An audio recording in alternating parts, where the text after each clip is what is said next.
I am the 3D printing lawyer, and this video is about receiving free product or whether that makes your video a paid promotion if you feature that product in the video.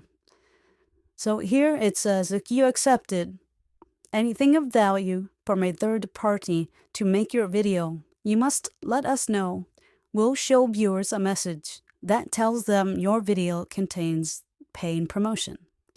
So although they say to make your video, what they mean is if you receive a product for free and you feature that product in your video, under FTC rules, your video has a paid promotion.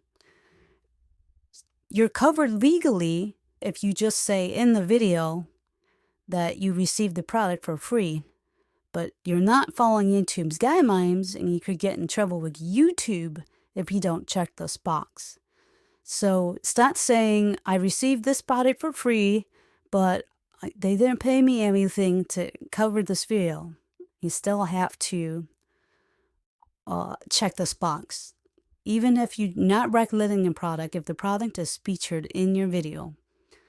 Now, there's the second thing about endorsements. So endorsements is if you endorse a product, you recommend it or suggest it. No matter how you got the product, no matter whether you're getting paid, you must also check this box. But this is a different reason. It's not FTC rules, it's COPPA rules. You're not then allowed to direct your video to children. So if you check this box, YouTube will not direct your video to children. Although there's age restriction, right? Yeah, no, it's not made for kids. Legally, you probably okay just checking that box.